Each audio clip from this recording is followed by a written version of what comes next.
idea. Magandang umaga po. Kape na tayo. Magkakape po tayo. Ito, yung kape mo. Oh, yeah. Ang sabi, bakit kita nadayo?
Mga kababayan, mga tamo, kain po tayo.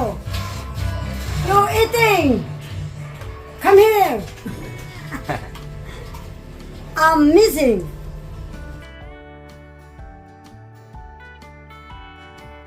Masarap pala mamili mo. Parang saluyot din, oh. Wow. Ayun, masarap pang saluyot. Sa peanut? Oo nga. Alam mo sa luyo.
Nagpagawa na ako ng abang sa kuryente natin. No, ayan po mga kabayan, separate din ang labor niya mga kabayan. Siyempre, magkaiba sa, wala yan sa usapan. Bawat, bawat kategory po mga kabayan ay may kanya-kanyang labor. Hindi pare-parehas na mag-buy ka na isang labor, gawin mo na lahat. Hindi po. Iba-iba. So, katulad niyan, nakaabang na po yung mga kabayan. Dito, ano na lang yan, top doon sa pinaka-main. Ayan, nakita nyo naman. Ilaw dito, mga saksakan, tulad niyan. Ayan, mga saksakan. Ayan. So, naglagay na ako dito ng 20 watts na ano, na ilaw. Sinubukan na rin namin itong mga kabayan kahapon, lahat function. So, yung sa ano din, sa sala ay isa. Then sa CR isa, medyo mababang wattage yung sa ano, medyo mababa yung watch sa CR. Tapos diyan sa magkabilaan, naka-ready na rin yan. Wala kasing ilaw doon, so bibili pa ako kung saan ako makabili. So ngayon po mga kabayan, nag-apply na rin kami kahapon, buong isang araw namin mga kabayan, anong oras na kami nakakain, anong oras na rin kami nakauwi. Kasi hindi ako umakyat din dito hanggat hindi namin matapos doon sa bayan. Kasi nga, ang layo nga, sayang yung gasolina, napapunta ka doon na walang mangyayari. Tulad ng ginagawa namin mga kabayan, pumunta kami nag-asikaso kami sa kuryente, no? Ilang lugar yung pinuntahan namin. Pumunta kami sa Korea dahil mayroong pirmahan. Pumunta kami sa Hong Kong dahil kukuha ng certification. Pumunta kami sa China kasi meron na naman kukuhang form na naman. Tapos finally, mga kabayan, pumunta kami sa sa Amerika. Doon na nga binigay na nga ang certification. Mamidi. Ay, nagbayad pa pala ako. Doon pa ako sa Treasury, nagbayad pa ako doon sa Australia, no? Doon pati nagbayad. So, ganon, ang dami. Balik-balik. Pabalik-balik, tapos marami pang question, cho. So, ang nangyari na nga, natapos namin kahit gaano kapagod na ni Mami D, tapos yung cameraman natin, tapos ako nga, doon na nga lang ako sa kotse, isang beses na ako bumaba, dalawang beses lang ako bumaba mga kamay, kasi ang sakit na ng binti ko, dahil dito pa lang napagod na ako sa katatayo, punta doon, luto dito, luto doon, ganon. So, ganon na, waiting na lang tayo sa kuryente. Sabi kasi possible today, so wala naman, so 2 to 3 days. So, malamang bukas or sa makalawa, nandito na. Hindi ako makastay ngayon. Inaantay ko nga yun kaya wala. Sabi ko, Mami, balik na ako bukas kasi wala na rin kaming damit. Hindi naman ako makapaglaba dahil alam niyo naman, yung igiban dito, Diyos ko, nagpaigib ako ng Iraq. Magbayad ka ngayon mga kabayan. Siyempre, walang libre dito. Kahit apo o kaanak ni Mami D o sino, may bayad po mga kabayan. Ha? May bayad. Wala. Tuwing galaw dito, tuwing kilos dito, bayad. Walang libre. So, pautos ng tubig. Siyempre, may mga asikaso din sila. Cho. So, ang truck na naman natin ang nag-igib ngayon. Kahapon nga, habang pumunta kami ng bayan, nagdala kami ng container, mga galon, mga timba, kung ano-ano lang, para hindi masayang yung gasolina. Diba? Di masayang gasolina. Sulit yung pagbaba namin at pag-akyat namin na may dala-dala kaming tubig habang nag-aayos kami ng kuryente, mga papilis ni Mami D doon sa bayan. So, kaninang umaga na malingki, ang ginawa na naman, nagdala na naman ng tubig. Nagdala naman ng tubig, mga container na naman, naghakot na naman mga kabayan para sulit tuwing baba, tuwing akyat. So, ganun po ang ginagawa natin dito mga kabayan. Sa madaling salita po mga kabayan, pag nandito ako, too much sakripisyo, too much stress, no? At minsan nga, hindi ko mapigilan talagang magdadaldal ako. Dahil hindi ko mapigilan, magdadal talaga ako. Pag meron ko nakitang hindi maganda, hindi pwedeng ilulunok ko lang. Ilunukin ko lang yung laway ko. No. Kailangan sasabihin ko, paprangkahin ko. Pagalitan, mag-guide sa akin, bahala ka. Basta ako sinabihan kita. Kahit sa Mami D, pinagsasabihan ko. No, basta pag mali, pinagsasabihan. Pag tama, siyempre believe ka. Pero pag mali, punain mo, sawayin mo. Kasi para alam niya na mali pala yung ginagawa niya. Okay, so ayan, antayin natin bukas. At nag-iwan na rin ako kay Mami D ng 1.5 kasi parang 1.4 atang bayad dito. Kasi nagbayad na kami doon kahapon sa treasurer. Pag sila po kasi mga kabayan, hindi ganun kalaki yung expenses sa pagpapakabit ng kuryente.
So, ang ginawa ko mga kabayan ay 1 kilong pork at 1 kilong chicken. Paghaluin ko, pag-adobo ko po mga kabayan.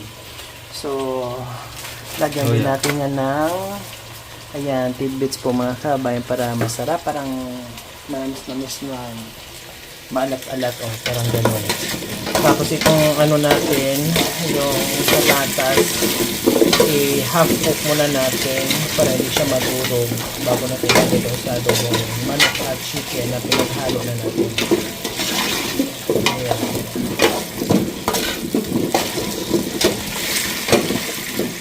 Para fresh siya. Kasi kung diretsuhin natin na hindi natin ganituhin, no? Parang malungkot yung mga ito. Ayan, buhay na buhay at fresh. Ayan. Ako tayo mga kabayan.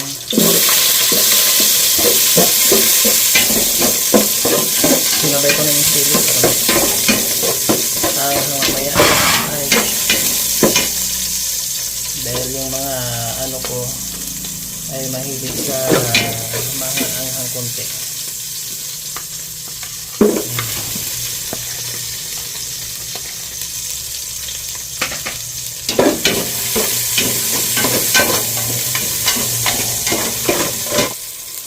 So ayan, unahin natin yung pork natin kasi yung manok madali lang yan.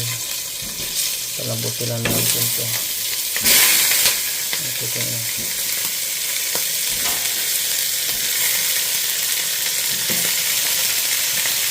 Ayan, yung chicken na may ano ito.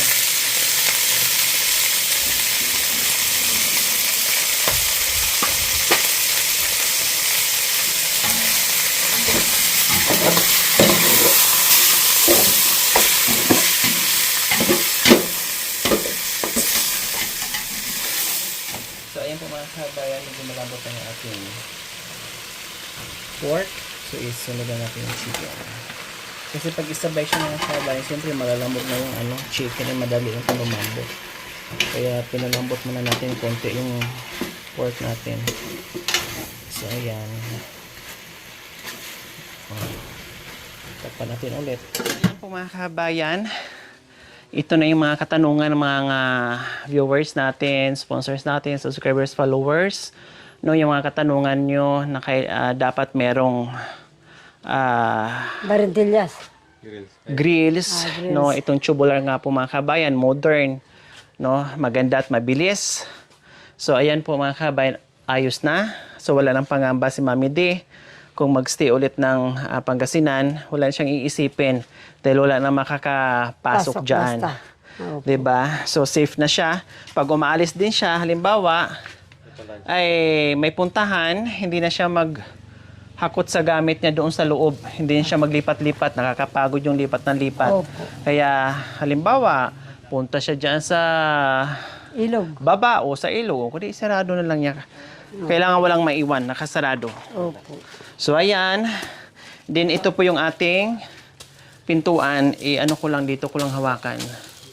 So ayan, ang kakapala, akala mo ay ikukulong si Mami D dito. Ilipante yung ikukulong, ang lalaki ng baka lang ginamit natin. Tapos meron na ring stopper, meron na ring kandado. Ayan. Nandito sa loob. Yung padlock nandoon na rin sa loob. Opo. Binilhan ko na rin. So, ayan.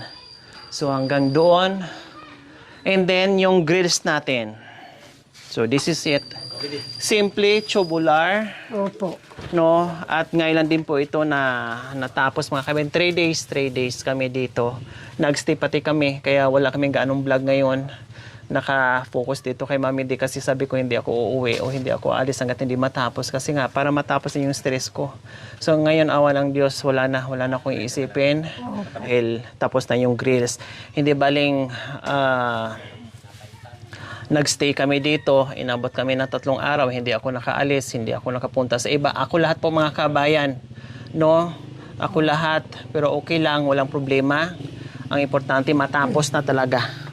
Din ito yung ito yung malaking ano natin bintana. Yung iba nagsabi walang screen. Ayan po mga kabayan, screen ito. Opo, meron. Ayan screen. Oh. Opo. Hindi pwedeng magpalagay tayo ng glass walang screen. Siyempre matic magkasama po 'yon. Kasi Opo. sabi ng iba, palagyan sana ng screen. Meron po.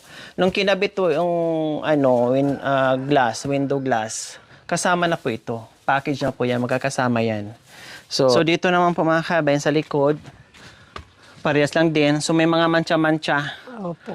No, ikinabit na kasi namin mga kabayan kasi panay ulan. Hindi na namin maantay na pinturahan muna, no. Basta ikinabit na namin kasi pagsapit ng hapon or gabi, ang lakas talaga ng ulan. Opo. So ikinabit na namin yan, tapos pininturahan. So siyempre may mga sabit-sabit hindi talaga maiwasan. So meron namang natira dyan na ganitong kulay. Make up na lang yan para matanggal yung mancha-mancha. So, the other time na naman yan, no, kasi hindi kaya lahat ay pagsabay-sabayin, lalo na sabi ko nga po ay yung gumawa nito, hiniram lang natin. Kasi may proyekto yan sila, may project yan sila, may mga hinaharap din sa buhay, no? Hiniram, nakikiusap lang ako.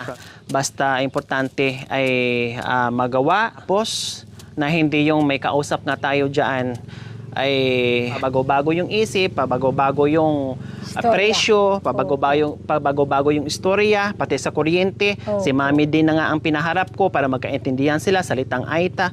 Pero ganoon pa rin Mami D. Oh. Hindi pa rin kayo nagkaintindihan. Akala ko hindi kami magkaintindihan kasi hindi kami puro Aita. Oh. Yung ikaw na pinaharap ko, ganoon pa rin. Oh. Ano bang gusto niyang salita? Gusto po na, iwan ko. Gusto magbigay na ako ng 3,000. Wala sa akin yung pera. Wala pa nga ang gawa. Magbigay natin ng 3,000? Opo, wala sa akin yung pera. Hindi naman ako ang manager ng vlogger. Oh, ito yung sinasabi Yun mga naman po. kabayan. 'Di ba ang galing? Kaya pala Opo. wala pang gawa. Kay Mami din na nanggagaling yung salita. Kailangan pala bayad muna. Wow. Aray ko. Anak ko. Sabi ko, kala Hindi ba niya- pwedeng magpakita mo na sa akin ng pagkitang gilas mo na sa akin na maganda yung gawa at baka mabigyan ko pa ng maganda-gandang tip.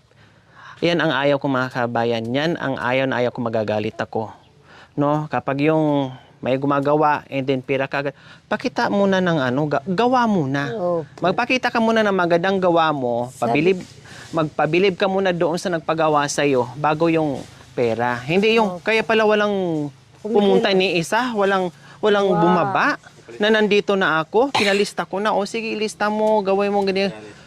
Nag-aantay pala ng ganyan. Wow. So, ayan po mga kabayan, magpapasalamat po tayo sa walang sawang pagmamahal sa mga kabayan natin, dito kay Mami D. Nagbigay din po yan dito sa pagpagawa ng bahay ni Mami D.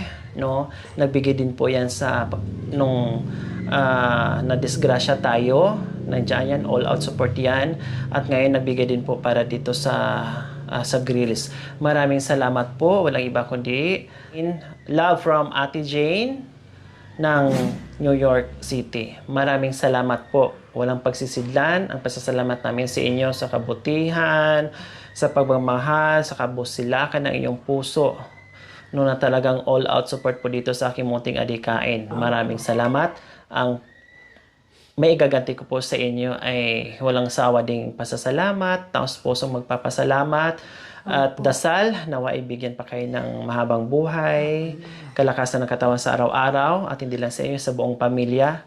No, siksit liglig, umaapon na biyaya ang ibabalik sa inyo ni Lord sa ginagawa nyo sa amin.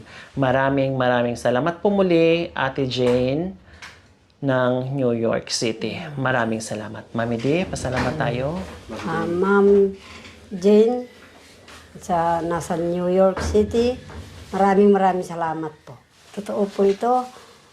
Kung mabubuksan lang po yung puso natin bawat isa, ang puso ko, taos pusong totoo po ito. Maraming salamat po sa iyo. Lahat po, dahil kasama po nila ako doon sa sasakyan na nadisgrasya. Maraming salamat po. At walang galos po ang nangyari sa amin. Kaya maraming salamat po. Linigtas po kami ng sasakyan na yan. Totoo po. Kaya sana po, kagaya po ng sinabi ni madam ko, na wala po kaming ibang igaganti kung hindi maraming salamat po. Na sana po kung makaabot po kayo dito, makarating kayo ng Pinas, sana po makarating din po kayo dito. Talaga po, nagganda, hilo-hilo po siya dito sa bahay na ito. Nagbigay po ninyo.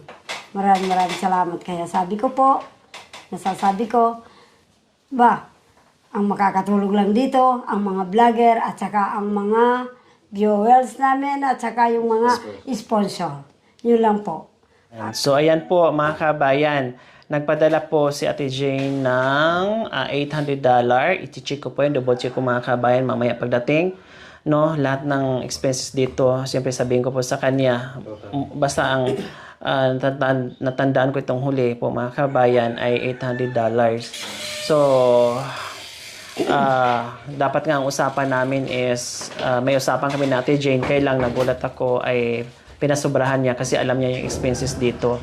So, ganun pa man, no, sakto lang talaga ay nairaos ko yung gagawin dito. Gaya na sinabi ko, wala na akong iisipin at hindi na rin po kayo mag-iisip. At maraming salamat sa $800 na pinala para dito sa pinagawa. Itong grills at yung iba pa. So, meron pa kaming gagawin dyan mga kabayan. No? Meron pa kaming gagawin dyan kung matuloy yung isang sponsors natin. No, dapat dalawa silang sponsor dito mga kabayan pero ginawaan ko ng paraan no, na magkakasya at nakikiusap din ako sa gumawa no, at kung matuloy yung isang nagpadala sa atin na matagal na rin tayong sponsor, meron pa akong gagawin dito sa harapan kasi pag umuulan po mga kabayan gaya ng sinabi ko dahil paslanting yung lupa dito dyan no, ay iniisip ko pag nagpadala yung isang sponsor natin, dyan ko po ilalaan. Kasi ipasemento ko yan. Patong ako ng ilang hollow blocks. Pasemento ko para hindi siya unti-unting, pag umulan, hindi siya maanod. O hindi siya magkakaroon ng kanal, hindi masisira yung lupa dyan. Kasi paslanting nga po na manggagaling doon sa kalsada. Wala naman tayong ibang paglagyan mga kabayan ko dito lang. Ito lang talaga yung lupa ni Mami din na pwedeng paglagyan. Wala nang iba. Meron, malayo na. Nandoon na sa baba. Malayo na sa kalsada. Diba? Dito ay madali na sa kanya. So doon ko po ilalaan yon. Mayawang Panginoon mapadalan tayo. Ipapader ko ganyan para hindi bababa yung lupa. And then, kahit dito lang sa harapan. Sa harapan lang. Kasi yung importante. Kasi yan ang daluyan ng tubig. No? Tapos yung dito, simento ko. Kahit dyan lang din para ang tubig pasok din pupunta doon. Pero kung meron na yan siyang pader mga kabayan, hindi na dito pupunta sa harapan ni Mami D. Doon na. Magkabilaan na. Doon na, pasok doon at dito na. Mayroon mang papasok yung mga anggi-anggi na lang at saka yung dito sa hagdanan. Pero ang hagdanan walang problema kasi sementado naman. So yun po yung gagawin natin. Si Mami D, pag meron pang magtanong sa akin nito, ibig sabihin ay fast forward kayo, no? Hindi nyo inantay dahil hindi nyo narinig kung anong mga sinasabi ko. So, ibig sabihin, pag nagtanong, hindi na panood ng sulit yung lahat yung aking sinasabi. Nag-fast forward po yon mga kabayan, no? Kasi sinasabi ko tapos tanong, ibig sabihin fast forward yon para mabilis matapos yung video. So si Mami D, pag nandito kami, Matik, pag nandito kami sa lugar ni Mami D, Matik, kasama ko sa vlog, no? Pag nasa Pangasinan si Mami D, Matik, kasama ko sa vlog, no? Pero pag hindi ko kasama si Mami D sa vlog, ibig sabihin, nasa ibang lugar ako, malayo. Hindi ko na kayang akyatin o hatid sundo si Mami D kasi nagtitipid din kami sa gas. Shout out doon sa lahat ng sumuporta, halos lahat naman na nagbibigay ng panggas.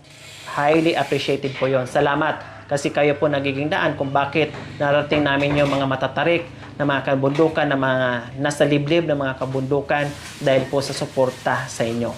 So, pagkasama namin sa Mami D, kahit nasa malayong lugar kami, ibig sabihin nasa Pangasinan o nadadaanan namin. Pero, pag wala, nandito si Mami D, nandoon kami sa kabila. Hindi na namin kayang akyatin dito si Mami D para ihatid kasi ang travel namin mula Pangasinan papunta dito kay Mami D nasa almost 4 hours na.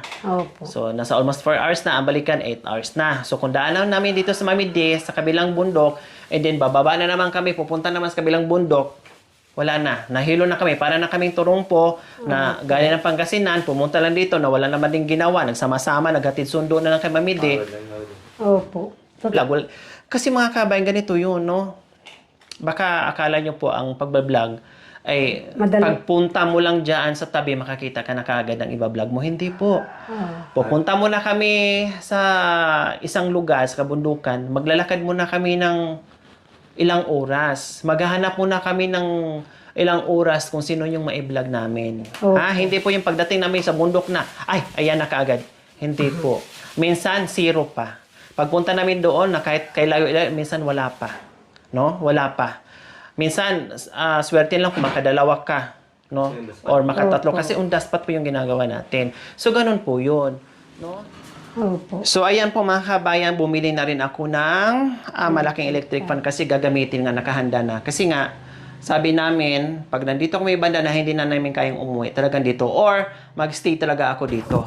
No, magstay talaga ako dito.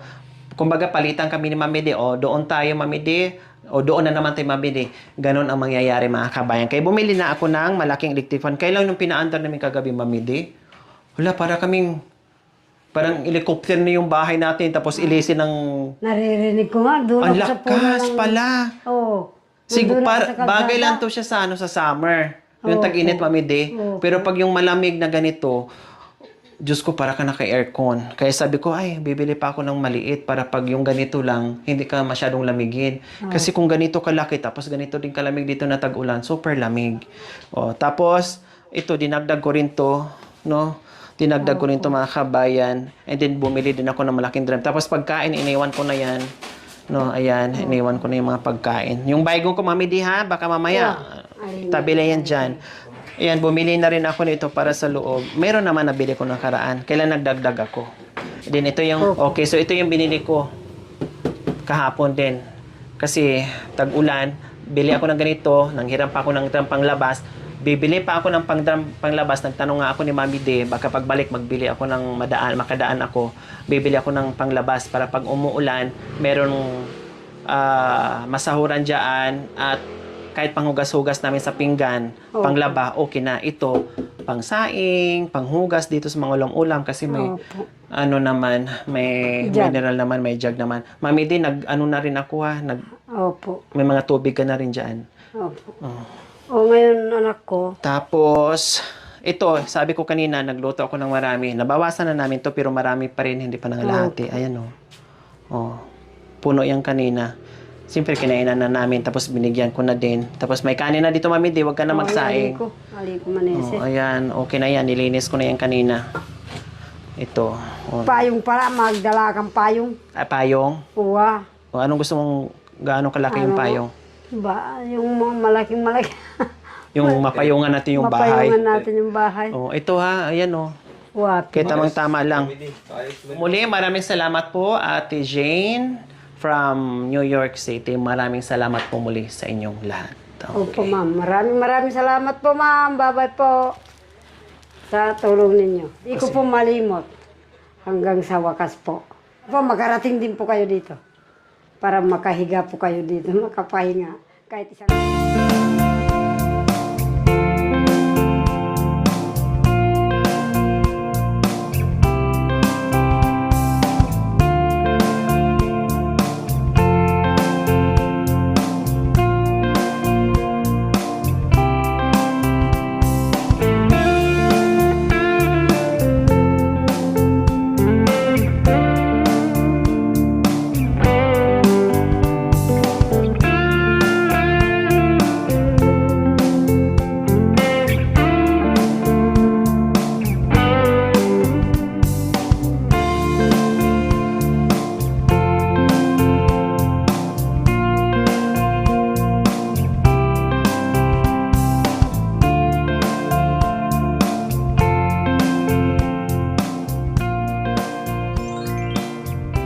Thank you for watching. Don't forget to like, share, and subscribe.